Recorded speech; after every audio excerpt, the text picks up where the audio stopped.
Dans Grains de beauté ce matin, eh bien, je vous propose de pénétrer l'univers du bio. C'est vrai que le bio, on en entend parler depuis déjà même une vingtaine d'années, un peu plus, peut-être même d'une vingtaine d'années. Et là, c'est une nouvelle marque, toute nouvelle, une marque de filles, parce que vous allez voir, ce sont deux créatrices charmantes qui ont créé cette crème. C'est la marque Nabioca et il s'agit de Laurence Etienne et de Charlotte Réveillère qui sont avec nous ce matin. Laurence, Charlotte, bonjour. Bonjour Léa. Et merci d'avoir accepté notre invitation. Alors, vous avez créé une crème. Pour l'instant, c'est une crème unique. La marque, c'est Nabioca et vous l'appelez la crème hydratante éclat du teint. Alors, avant de rentrer dans les détails, comment est-ce qu'elle a été fabriquée, quels sont les ingrédients et quelle est un peu l'image de cette crème, parlez-nous de vous, parlez-nous de cette envie de créer une entreprise pareille et un peu de nous planter le décor. Quelle est l'histoire de Nabioca ? Alors en fait, l'histoire de Nabioca, eh bien tout simplement, c'est l'histoire déjà d'une rencontre entre deux personnes, donc entre Laurence et moi. On s'est rencontrés, on a travaillé dans différents laboratoires pharmaceutiques et on s'est rencontrés au sein du laboratoire Renobiol. Oui. Et c'est à cette occasion, on avait un petit peu envie chacune de créer quelque chose, de créer une marque et dans la cosmétique. Oui, c'est vrai que ça fait rêver pour des filles qui aiment ça. Tout à fait, il y a beaucoup de femmes qui aimeraient effectivement faire cela. Ouais. Et donc, c'est lors de cette rencontre donc, chez Renobiol, comme je disais, qu'on a décidé de créer donc, Nabioca. Donc, c'est une marque qui date de 2009, puisqu'on a créé la société en 2009. C'est tout jeune. Tout jeune. Mais quand on a l'idée, parce que je peux comprendre, on a envie de créer, de laisser sa marque, de dire tiens, je vais faire quelque chose qui me ressemble, entre le moment où on a l'idée et finalement la création du flacon, comment est-ce qu'on s'y prend ? C'est un petit peu flou, non ? Vous dites, vous êtes scientifiques toutes les deux ? Non, nous ne sommes pas du tout scientifiques. On a des parcours qui sont très complémentaires puisque Laurence, en fait, est commerciale, travaille dans le milieu commercial. Et moi, j'ai plus la partie gestion marketing. Donc, on s'est rencontrés et c'est aussi ce fit, entre guillemets, qui fait que ça a bien fonctionné puisqu'on est très complémentaires et on le voit au quotidien. Ça nous permet, en fait, vraiment on a des idées chaque jour et on se complète vraiment très bien. Donc ça, c'est intéressant. Alors, comment on s'y prend ? Eh bien, écoutez, déjà, chaque jour, on découvre des choses, pour rien vous cacher. On découvre beaucoup de choses parce que même si on avait déjà des compétences, en fait, on avait déjà, grosso modo, entre guillemets, les grandes lignes du projet et les connaissances. Mais après, dans le détail, vous êtes obligé au quotidien un petit peu de creuser toutes les pistes que vous rencontrez.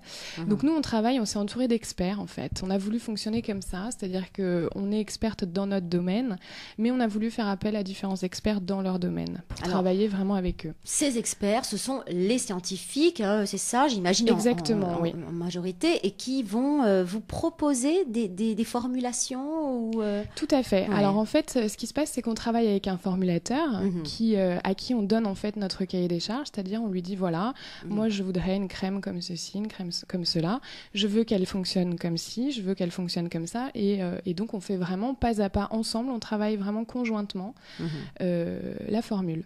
Il nous fait des soumissions sur lesquelles on lui donne notre retour, on fait tester un petit peu aux copines, dans l'entourage. On peut tester aux copines et aux copains également. Et l'idée, c'est après de pouvoir lui donner notre retour et d'avancer comme ça, pas à pas. Alors, il y a quand même une idée à la base, et cette idée qui est commune à toutes les deux, c'est que vous avez un penchant pour le bio, n'est-ce pas ?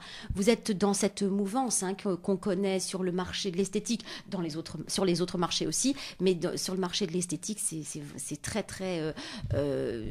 c'est impressionnant de voir la croissance de ce domaine, le bio. Alors, comment vous avez rencontré le bio ? Puis finalement, dites-nous un peu ce que c'est que le bio, Charlotte. Donc en fait, l'idée du bio, c'est tout simple. Effectivement, avec Laurence, on est assez passionnés par la beauté. Bon, on est des femmes, donc c'est vrai que le fait d'être des femmes, forcément, on est très sensible, très sensible à la beauté. C'est la première chose. Et surtout, on a des valeurs et des envies, et on est très sensible la beauté naturelle. C'est-à-dire qu'aujourd'hui, il y a de plus en plus de choses qui sont pas forcément très positives. Donc, on avait vraiment envie de créer une marque, mais qui soit la plus naturelle possible. Donc, on s'est fixé un niveau d'exigence. Laurence a des enfants, moi pas encore, mais Laurence a des enfants. Donc, je pense que quand on est une maman, on a vraiment envie d'apporter des choses qui soient très inoffensives d'abord, les mieux possibles. Première chose. Alors, il y a le fait que ça ne pose pas de problème de peau, etc. Mais également, il faut trouver aussi l'efficacité. Est-ce que ça n'est pas incompatible de faire des produits, justement, qu'est-ce que vous avez rencontré sur le marché comme obstacle?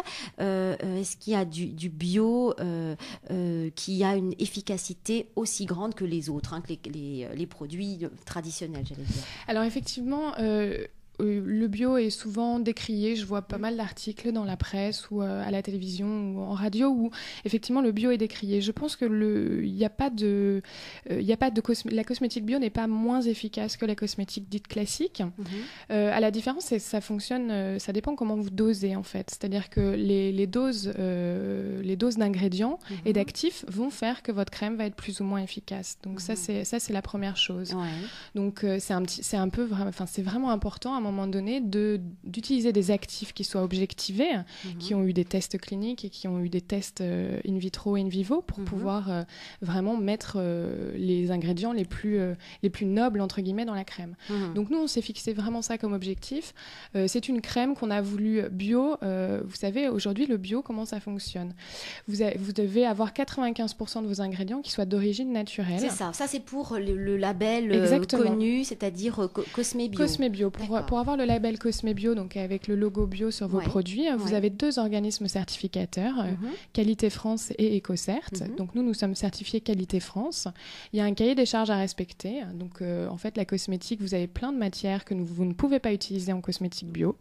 Typiquement des silicones, certains conservateurs, etc. Donc ça, c'est important puisque en fait, c'est plus compliqué entre guillemets en termes de formulation de pouvoir formuler des produits cosmétiques biologiques. Voilà, qui respectent la charte. Exactement, parce que le cahier des charges est vraiment très draconien. Donc c'est pas évident de pouvoir arriver à des textures, à des parfums, à vraiment le côté plaisir de la cosmétique. Et on sait combien c'est important dans ce domaine. C'est ultra important aujourd'hui. Une crème qui a une texture et un parfum qui ne soit pas plaisant, et bien sensuel, j'allais dire presque, qui fasse pas féminin, ça fonctionne pas. Ça même si c'est un bon produit. Malheureusement, c'est comme ça. Alors donc vous êtes battu dans ce domaine-là, recherché bien sûr à respecter la charte Cosme Bio, mais en ayant évidemment ce côté glamour, j'allais dire. Tout à fait. Alors on voulait à la fois le côté glamour vraiment de la cosmétique. Ça c'est important puisque chaque femme ne va pas renier en fait sur le côté plaisir de la crème, c'est-à-dire une texture qui pénètre rapidement, qui ne colle pas, et puis qui ne savonne pas comme on dit dans le jargon. Donc ça c'était une bonne fragrance. Ça c'est hyper important aussi puisqu'on n'a pas envie de se mettre une crème qui ne sent pas très bon. On ne changera jamais les femmes. Elles veulent toujours tout à la fois. Elles veulent manger et être minces en même temps. Exactement. Et elles veulent du bio, efficace et glamour. Voilà. Et donc, le côté glamour du produit, on l'obtient également avec le packaging. Vous avez vraiment un joli flacon qu'on a été chercher un petit peu en parfumerie en fait.